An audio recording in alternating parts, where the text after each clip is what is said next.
Video 12. My master, may your girl speak, please, I cried. I ordered you to heal. You will do so now, he replied. Yes, my master. However, your girl has not the strength to move, much less than to heal. Forgive your girl, my master, I cried, still not able to move. I felt him walk away from me. I laid on my side as the room seemed as if it were spinning. I was sick to my stomach and my head felt as if it were going to burst open. My bottom lip was very sore and raw from where I had bit it.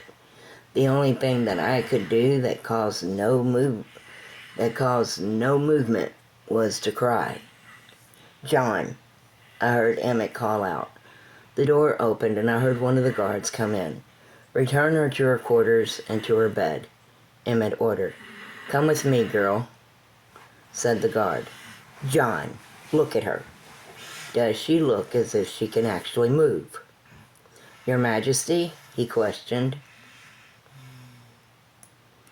Go over to her and pick her up. Then carry her to her quarters. Then place her in her bed. Then return to me. Emmett said very slowly, as if speaking to a child. Yes, Your Majesty, he said. He lifted me up in his arms and carried me out. As he laid me on my bed, I fell asleep crying. I could only hope that Juanita knew what she was doing. As for right now, I was terrified of our high priest and his whip, more than I ever had been before. I could not handle the Seacrum collar. It drained my strength and my energy, and he knew it. What was wrong with me? I asked myself. Did I even think that he might care? Chapter 21. I had a restless night. My dreams were filled with my struggle to survive. The most vivid dream was one in which I was slowly being pulled under dark, murky water that was thick with mud. I was calling out for help as my hands reached for something to grab onto. For a slight moment, I felt a hand grasp mine, and I looked up, pleading. It was Juanita. She was telling me something, yet her words were faint, as the water covered my ears. Fight it, Julia. You can make it, she said. I cannot. Juanita, help me, I cried, and slowly I felt her hand slip away from mine. No, Juanita, do not leave me, I cried more. You are a strong child. You have the ability to make it. You have had it all along, she said, and faded away from my sight. I fought more in the murky water, desperate that I stopped myself from being pulled under. My hand reached towards the place Juanita had been, and once more I cried out, Do not leave me, Mother! I then woke up. I was covered in sweat and felt exhausted. Tears were streaming down my face as I cried. I got a hold of myself and tried to calm down, then slipped out of bed. I was weak, but was able to make it to the washroom, where I stood under the cool water of the shower. The water refreshed me a little bit, though I could still feel the pull of that collar. I then went back and laid down on the bed.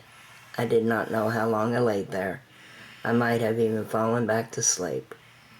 I woke up to the sound of the door opening and sat up in bed. John stood in the doorway. His Majesty is sending for you. Can you walk? He asked.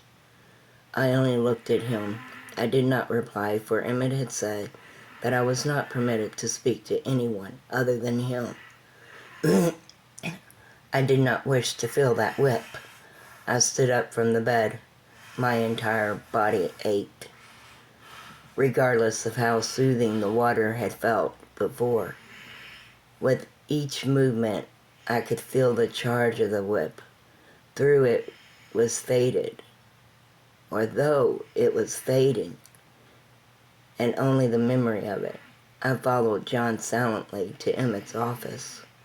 John opened the door for me. I sunk down to my knees. I crawled to the center and heeled with my head to the floor. "Is it your wish to proceed with this?" Emmett asked. "Yes, my master," I replied. "Very well then," he said. "Heel at the bar. You will be doing only as I say, and will remain with me at all times, as for now."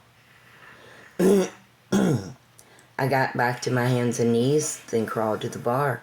Once there, I heeled and was obediently silent. A few moments later, the door opened and a gentleman walked into the office. "Hey, what's up?" he said. "Nothing really." "What do you want?" Emmett replied. "Nothing in general.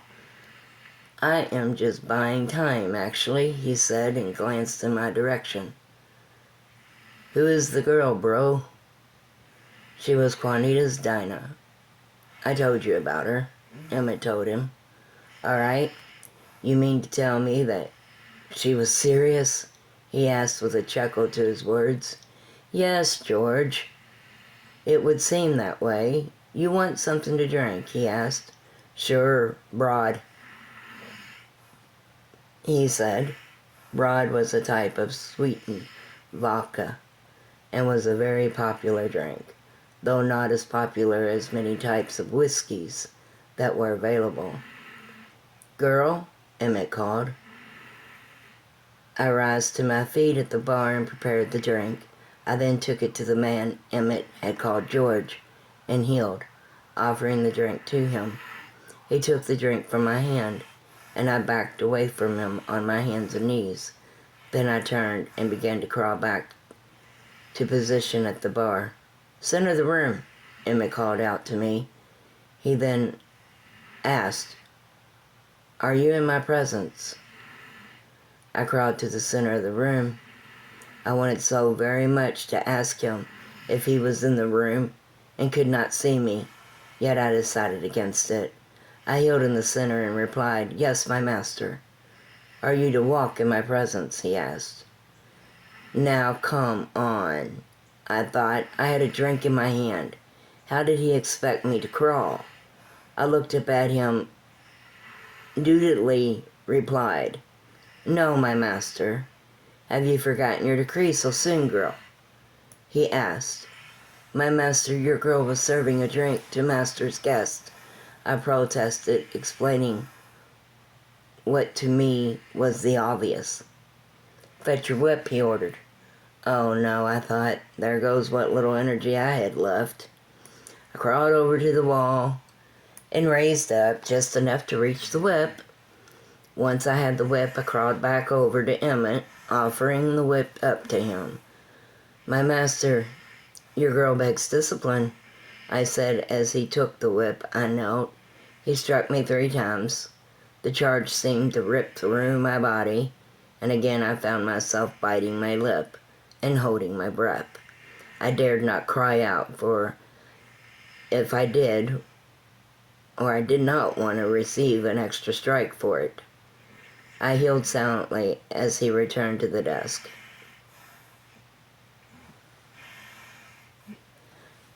"Tanya," I heard him saying to the telecon, "I am sending a girl down to you. Teach her how to prepare my meals and her own." I was sent to the kettle, and under the direction of Tanya, I learned how Emmett preferred his meals. It was not difficult, as I was not unfamiliar with the kettle, and I was a fairly decent cook. Tanya was one of those people who were easy to get along with as long as you followed her directions to the letter. It seemed that Emmett was not one who was in the habit of indulging in a heavy breakfast. Therefore, his morning meal was easy to prepare. I put my breakfast, which also was very light on a tray with his, then covered it all and carried it back to his office. I hesitated at the door. This would be interesting. Here I was carrying a tray with 2 morning meals, including small glasses of juice, and somehow I was supposed to present it to my master, who was sitting on the other side of the room, and do so on my knees. This would seem to be a simple task if I was allowed to walk, which I was not. So I lowered to my knees carefully, then holding the tray steady with both hands, and began to walk on my knees. It was very difficult moving as I was, and my balance was not the greatest, especially with the effect of a sequin collar. It seemed to take me forever to traverse the room and move. Then once a click was heard, as something on the tray rattled. Finally, I heeled to the side of Emmett, yet facing him, as he was seated at his desk. He had been watching me since I re-entered the room. Without so much a word, he took the covering off the tray and removed his meal. Then he motioned me to the end table. Again, I walked on my knees with the tray held carefully. Only when I reached the end table next to the sofa did he speak to me. "You may set your breakfast upon the end table, heal, and eat," he said, and then turned to his own meal. I found myself grateful for the time to rest as I ate, for I was very tired. Walking on my knees is hard work. After he had finished his breakfast, as I was already through with mine, he had me take the dishes back to the kettle, where they would be washed and put away. When I returned, he listed the duties I was to be responsible for. I was to keep his office clean as well as quarters, including his private study, which was located just off of the bedroom. He did not often let me out of his sight, so I was having to accomplish my duties without walking. By the time I had finished with his study, I was about as weak as anyone could be without passing out. For the first time, I was glad I had to crawl, for I did not believe I had the strength to walk. There had been a short break for lunch, but due to the collar, it did little to restore any of my energy. That night, when I was dismissed to my chambers, I was so tired that I laid down and fell right to sleep, leaving my evening meal untouched and forgotten on the table. The next 3 days were similar to the first. I stayed in his office for the most part, as that is where he spent most of his time. While there, I would serve him and any guest he might have. I cleaned each area he had assigned to me, and generally managed to stay out of trouble.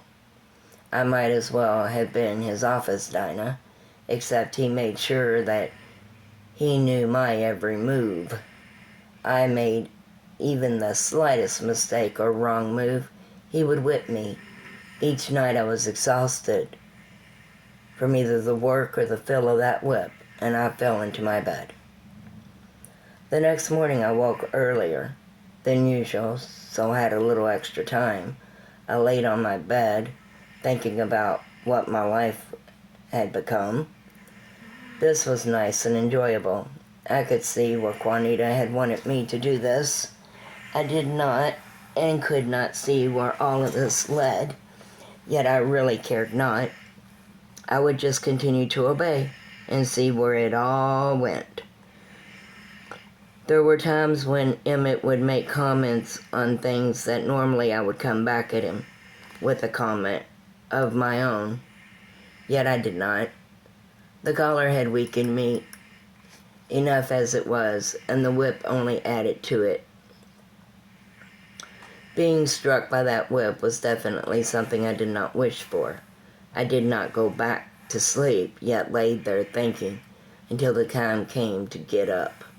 Then I went to Emmett's office and crawled to the center where I healed. He was working on some papers and did not look up at me right away. Only when he turned to the next paper was I acknowledged. Your will may be in this, yet your heart is not. Go to Michelle. Tell her to work you, he said. Yes, my master, I said, and obediently crawled out of the office. Michelle is the head of the palace dynasty. She belonged to one of his sons and was a courtesan. I went to her office and healed. Yes, she asked, looking over at me. My master says to work me. I told her. Work you? She asked as if shocked. Then she said with a chuckle in her words, All right, go to the gathering and clean it. I did as she said. There is one thing about cleaning. A person is able to think while doing it. Whether this is a good or bad thing, I cannot say, yet I did a lot of thinking. I wondered what Emmett had meant by his statement that my will was in this, yet my heart was not.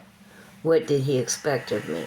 I was learning what he wished for me to learn, and I was doing as he said. What else was I to do? The next week, Emmett would send me to different parts of the palace. I could not understand why he did this. I believe he was to train me, to him. To do that, was I not supposed to be with him? Then again, a kitten was to learn all stations, yet not in the way I was learning them. Usually a kitten is sent to a station for 1 full week so that she could learn it completely. The stations I was sent to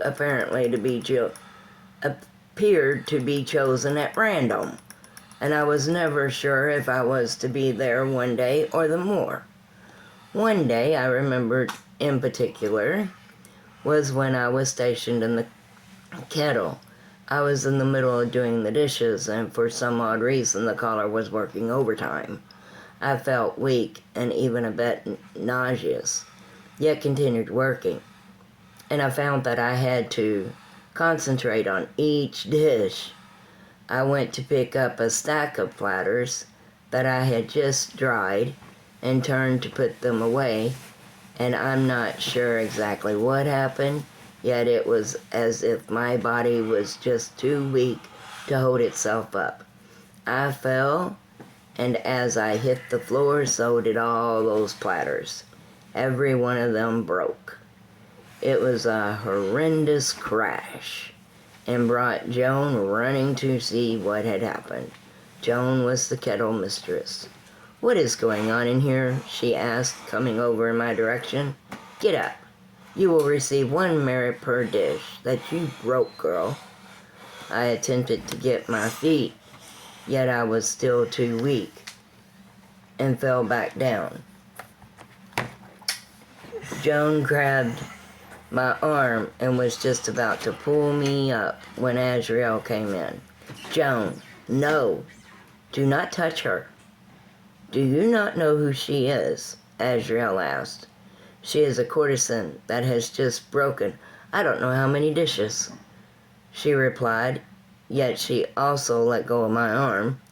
I sank back down and tried to clear my head a little. Yes, and she personally belongs to my father, Azrael said, as if that meant something. And so do I, mistress, Joan replied. Think about what I just said, Azrael told her, as if there was more to her words. What is she doing in here then? Joan asked in surprise, as if she just figured something out that they were not letting me in on. I don't know, Azrael said and moved towards me. Julia, are you all right? A girl has no I was going to say name, however I did not get the words out before everything went black. I woke up on the couch in Emmett's office. It took me a while to recognize my surroundings, though when I did, I quickly attempted to stand up from the couch so I could then, in turn, heal. Partina prevented me from moving. "No, remain still," she said. Azrael was also there and looked at me, then her father. "I told you before, Dad, that caller drains her energy. Are you trying to cause her to pass over? If so, it is only going to have her experience twilight." "Is that what you want?" Azrael asked. "She will learn to withstand it, or she will beg out of her plead," Emmett said sternly. "Emmett," Partina said, protesting. "What?" "Do you have something you wish to say?" he asked. "I do not quite understand what is going on." "You told us that she was going to be trained by you. If so, why is she in the palace? None of the others were," Partina said. "Partina, sweetheart, you will concern yourself with her when and if she makes it to you.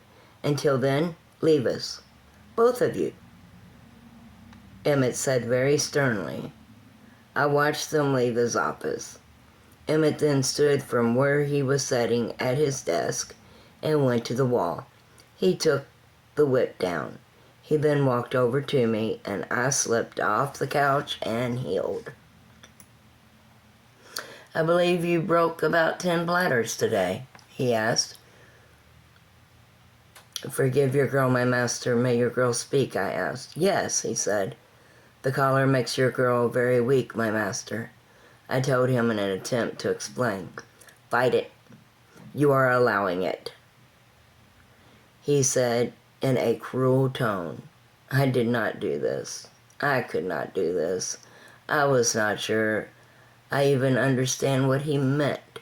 Did he mean to fight him? Is that what he wanted? "How am I allowing it? It is secrum.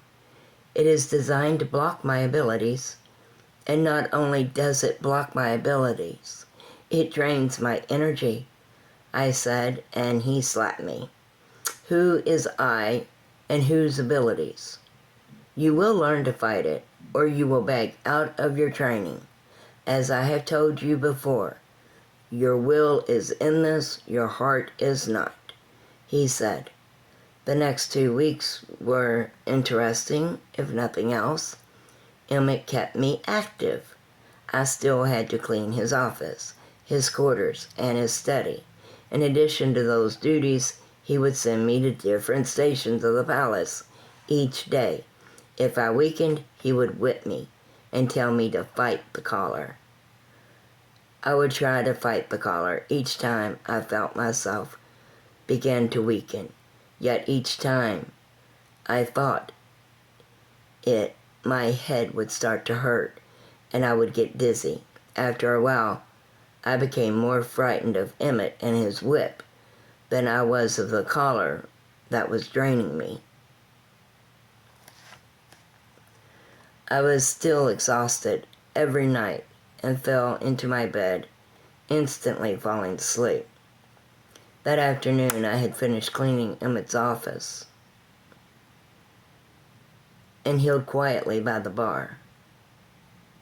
It was almost time to prepare his evening meal.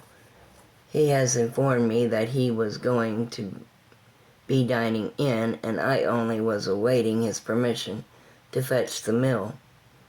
It was not long before he looked over to me and told me to go to the kettle. I did so obediently, crawling out of his study. I fixed a plate for him and took the loaded tray to him, offering it up. He told me to set it on the table for him, then told me to eat. I ate, well, for the first time since the secrum collar was put around my neck. It was then that I realized that though the collar still blocked my abilities, it was no longer draining me of energy like it was before. Chapter 22. I was learning to prevent the collar from draining me of energy. Day by day, it affected me less.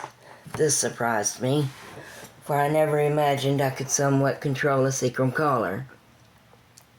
With more energy, my duties and responsibilities were not as difficult. Emmett would still whip me for the slightest mistake. However, I was making less of them. I wondered at times what was going on with Emmett.